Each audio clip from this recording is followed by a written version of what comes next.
In recent days, Sayadaw has been discussing the fact that although the Dhamma is profound and difficult to see, it can become clear. It will become clear if and only if one one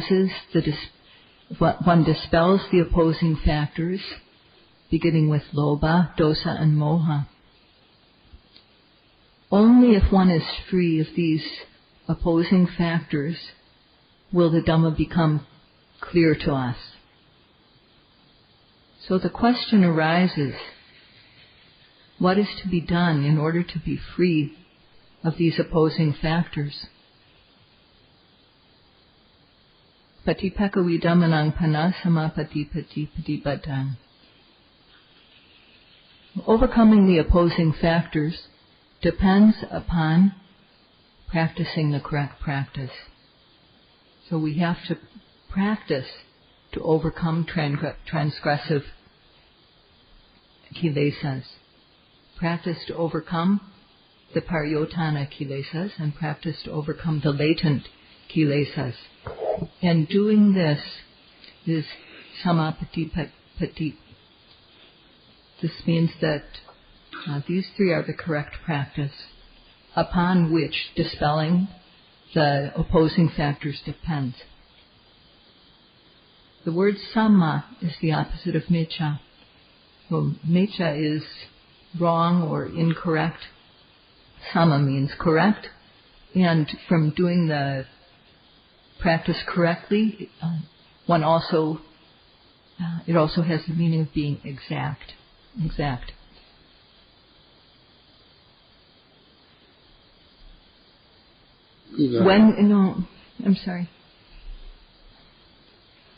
When we practice according to the correct practice,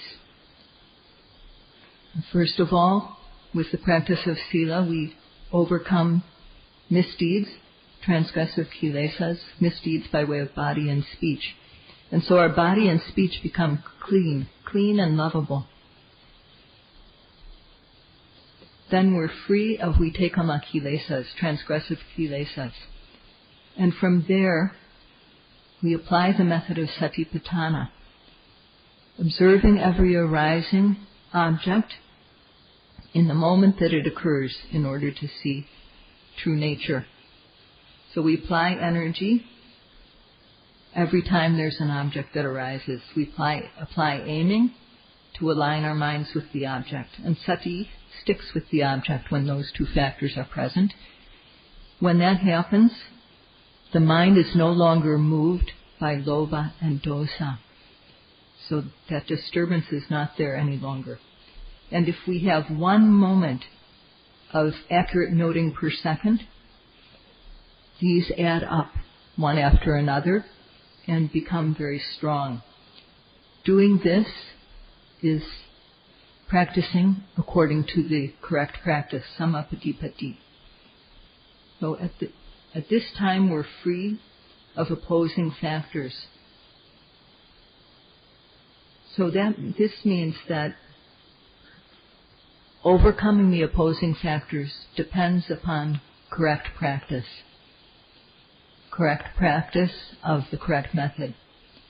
Only if we know the correct practice will we be able to practice correctly. We can't just do as we like and hope that we're doing it right. We have to actually learn about the practice, search for the practice, and learn about what the method that is correct. And to do this, we need to listen to the Dhamma. The Pali says, Sadhamma Savana, Sadhamma Savanadina. So this correct practice, which can overcome the opposing factors, depends upon our listening to the Dhamma.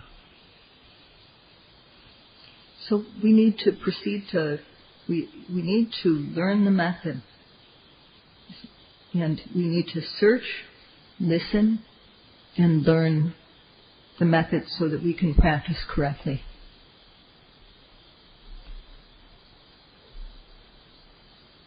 In the Pali, Sadhamma Savanadina, which means related to listening to the true Dhamma. Saddhamma is one word, savana is another word, and atima is another word. Saddhamma means Dhamma of the wise, Dhamma of the good ones. And savana means listening with the intent to understand, so that we'll be able to practice it, so that we'll be able to put it into practice.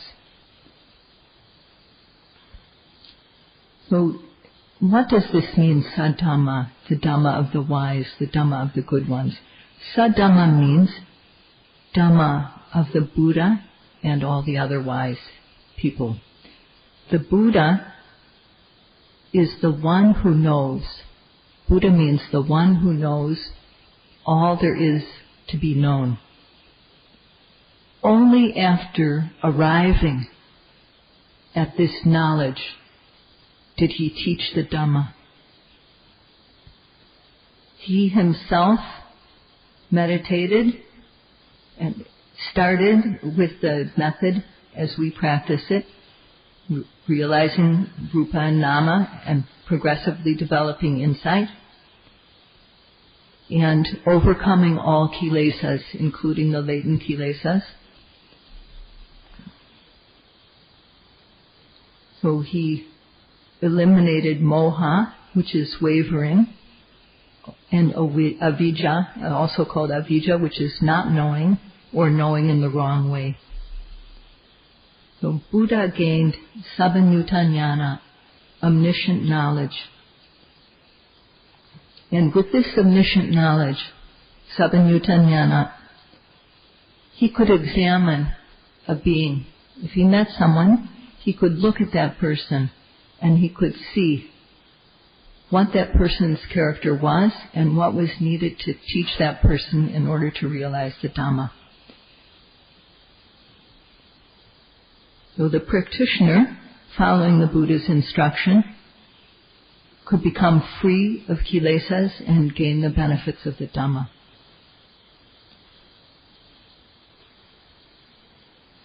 The Buddha discovered the method, and he purified himself, and only then did he teach the method, reveal the method to others. The meaning of Dhamma in Saddhamma means it bears the practitioner so that person will not go down. The Dhamma bears the Dhamma bearer. It carries the Dhamma bearer. And what we mean by this word bears, it lifts the person up, the one who practices it. The Dhamma lifts that person up, protects one, saves one, and therefore it's called Dhamma. And what is this Dhamma? Who revealed this Dhamma? This Dhamma is that revealed by the Buddhas and other wise beings. Therefore it's called Saddhamma. The Dhamma that was revealed by the Buddha.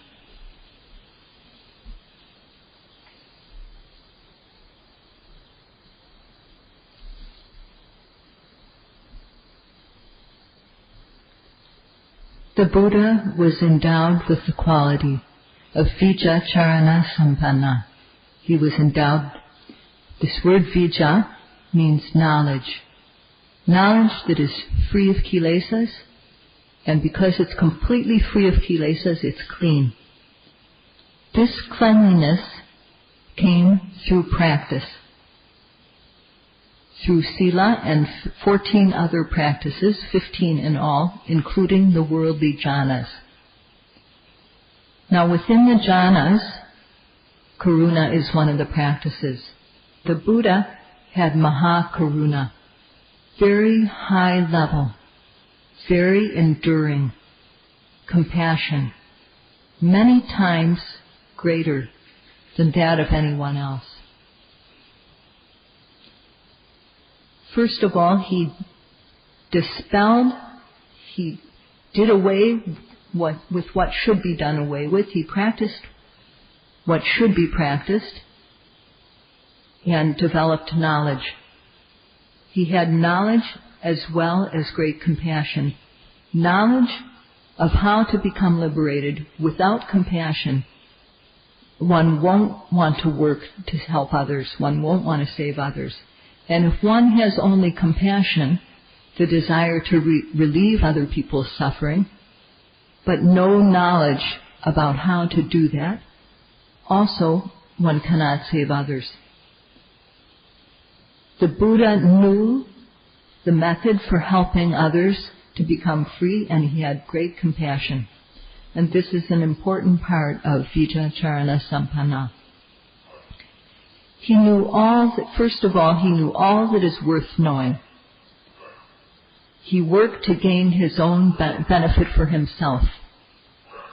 And secondly, he taught others. To teach others, he had Maha Karuna, great compassion. And this is working for the benefit of others. Only after he discovered the method did he help others. This Dhamma is that which can free one from samsara. Therefore, it's called Saddhamma. Now, if we're going to practice this Dhamma to become free of samsara, first of all, we must learn the method. How do we dispel transgressive kilesas? How do we dispel pariyotana, obsessive kilesas? How do we dispel the latent kilesas? This is the Buddhist literature that describes this. We don't need to know it completely. We just need to know enough to practice. If we don't know, we can't practice. If we know, but we don't practice, we won't get any benefits. The Dhamma is something that only bears those who practice it. Only if we bear the Dhamma will the Dhamma bear us. Therefore, one who really wants the Dhamma is who the Dhamma will bear.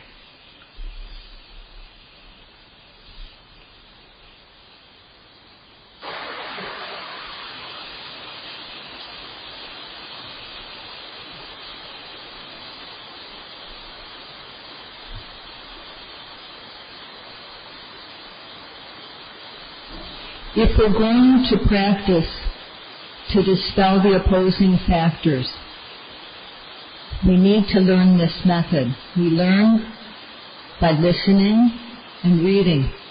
So if we don't know the method, then we've got to study. Now, if we know the method and we know that it can bear us, this Dhamma can really help us. It can really benefit us. It can really lift up our lives.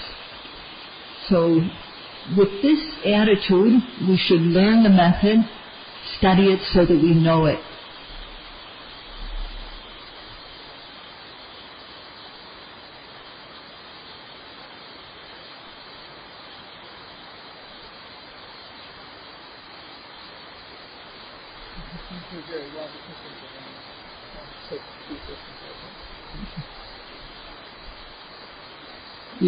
Tibiro era lau kay nalay de pare kaya tibiro kangang mo yuara kama kangang manjana.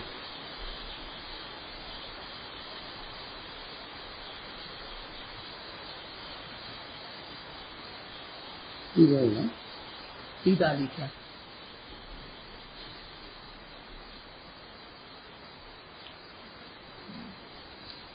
If we've learned the practice and we know it, we need to practice it. So first of all, we learn the practice of sila, practice of samadhi, the practice of sila which overcomes vitekama kilesas, the practice of samadhi which overcomes obsessive kilesas, and the practice of penya which overcomes latent kilesas.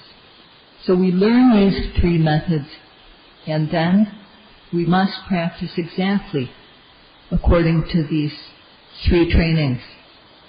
When we practice sila according to the training, then our physical and verbal behaviors become clean. And the result is that we feel peaceful, cool, and our behaviors become lovable. This is how we possess the practice. When we practice Sila, the Dhamma of Sila bears us. So our behaviors, due to the practice of Sila, we avoid transgressions. Doing so, our behaviors become clean and cultured. And this is what we gain for ourselves. This is how the Dhamma bears us. As far as the practice of Samadhi and Panya, first of all, we learn the method. And when we do this, in a theoretical way, the Dhamma bears us. And then, having learned the method, we have to put it into practice. And when we do so, in a practical way, the Dhamma bears us. We gain purity from obsessive and latent kilesas. We become more and more pure. And this is how the Dhamma bears us when we practice it.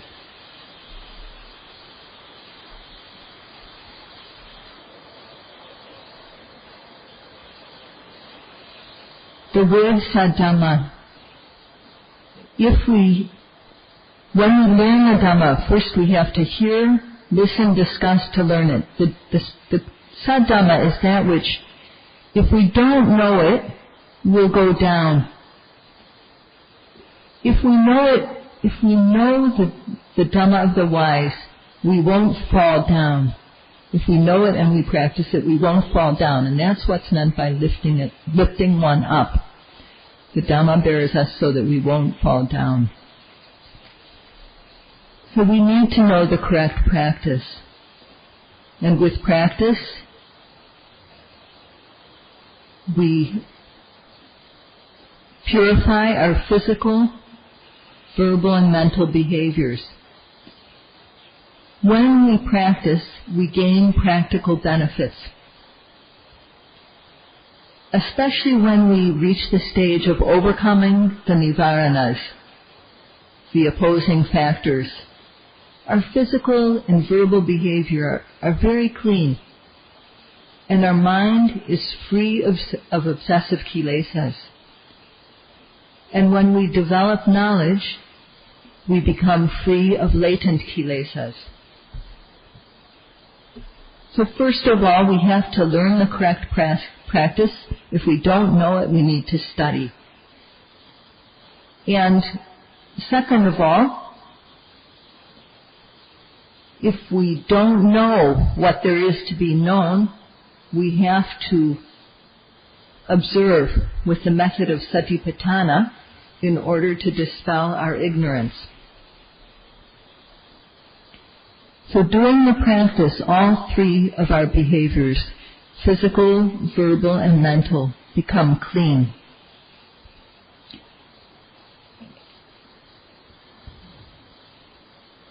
Especially when we come to the stage where we can dispel the pariyotana kilesas, the profound Dhamma becomes clear and easy to see. And this is one of the ways, this is the way the Dhamma bears one who practices the Dhamma. So first of all, we learn the method, and then we practice it. Through practicing it, we gain purity of all three of our behaviors, physical, verbal, and mental. And this is what is meant by possessing the Dhamma.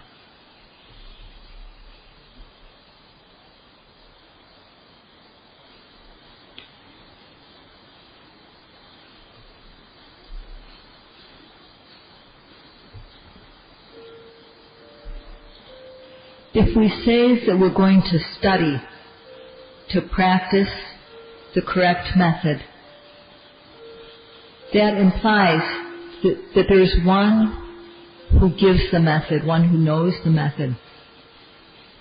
One who can give the correct method for liberation must have certain qualities. They themselves must be very clean, and they must have a lot of compassion. And also, if we're going to learn a method, the correct method, only if there is a method can we practice it. If we're going to practice, only if there's a method will we be able to practice. If there's no method for practice, then we have nothing to rely on.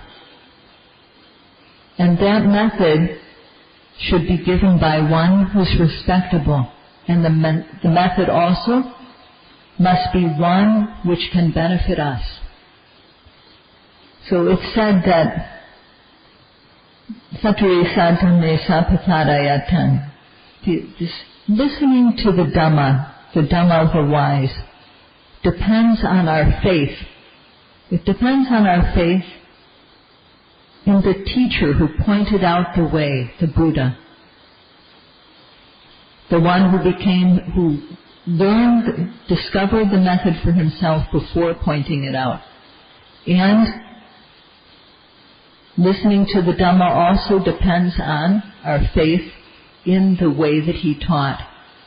Only if we have faith in the one who pointed out the way and the way that he pointed out will we listen.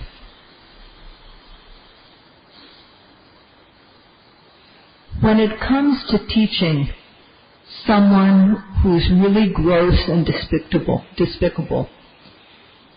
there was no one better than the Buddha. He was fulfilled with 5 qualities. The virtue of sila, he had complete sila. He was fulfilled with samadhi. The second one is samadhi, the virtue of samadhi. He was fulfilled with panya. He developed all the Vipassana insights and all the path knowledges, path and fruition knowledges. And he was complete in wisdom, completely free. And the last, that's vimutti gon, the virtue of vimutti. And also he had vimutti jnana dasana. So he was unexcelled in teaching others. There's no one who could teach better than him because of these 5 virtues that he was endowed with. Having faith in him, we're sure to have faith in that which he taught. And only if we do will we be able to practice.